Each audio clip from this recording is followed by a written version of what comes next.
Joining me now to discuss BTC price and other Bitcoin news is our weekend review panel with CoinDesk Managing Editor of Technology, Christy Harkin in Toronto, and Managing Editor of Market Spread Count in Austin. Hi there, Brad and Christy. Hello. Hey, Christine. Always a pleasure seeing you. Happy Friday. So, Brad, a lot of people came to the CoinDesk.com page asking, why is Bitcoin down? There's a lot of things that, I was just thinking about this, just how much news happens in any given week of crypto. I mean, there's just been so many things happening. There was the infrastructure bill passed, signed by President Joe Biden that had the crypto tax provisions. There was the SEC's rejection of the VanEck Bitcoin spot ETF last Friday. There is, there's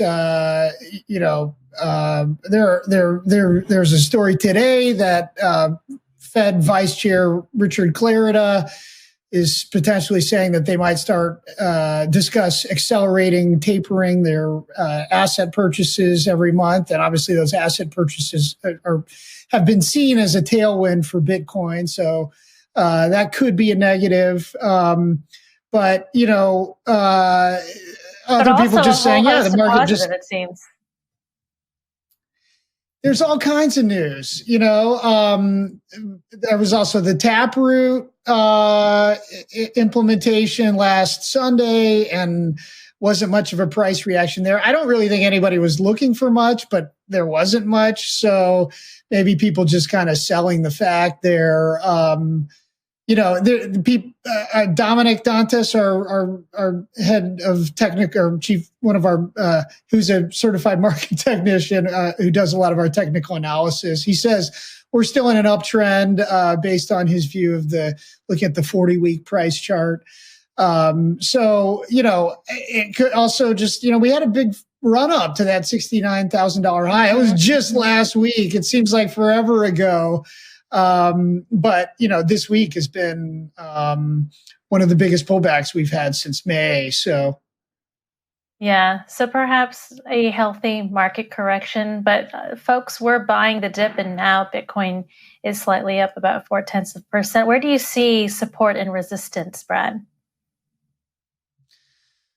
Well, people are keying in on, before people were keying in on this $60,000 price threshold as being key, and now we're below that. So, there's some fears that maybe we're going to go back into another kind of a lull period like we did, over the middle of the year, whereas other people still think we're headed for a big bull run into the end of the year. But now people are sort of keying in on this $58,000 level as a key threshold. Interestingly, that is exactly double where Bitcoin started the year. So people were talking about year-end returns. It's like that 100% triple-digit return is kind of a nice, clean threshold to look at. So that's where we are right now. And, if we go down from here, we may be in the 50s for a while, or maybe we're headed back up. Well, as we reflect on the year, there's just been a lot of investment into the crypto space, and that money is being deployed. We heard Crypto.com has purchased the naming rights for Staples Center in Los Angeles. Christy, it's a $700 million deal over 20 years. Compare that to FTX, which had bought the naming rights for the Miami Heat Arena for $135 million for 19 years. This is a huge deal. It's not just a matter of the fact that, they've bought the naming rights. What I think is really interesting about this deal is it is a big advertising play.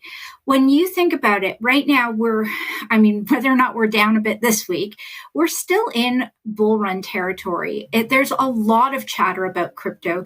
There's a lot of chatter about Bitcoin and all kinds of altcoins.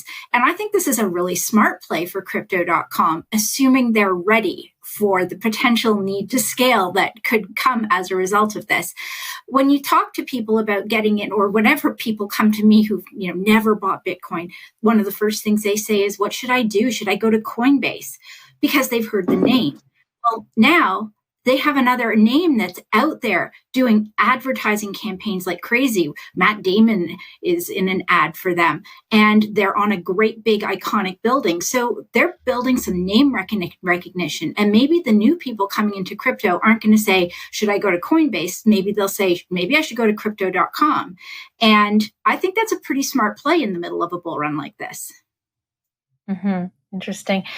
When we take a look at some of the factors that could have caused some headwinds for Bitcoin, we look at regulation, particularly at China and their crackdown, which continues on the crypto industry. The National Development and Reform Commission in China is considering punitive electricity prices for some crypto mines. That's the country's top economic planning body, and they might implement this measure for companies that mine crypto but only pay residential electricity prices.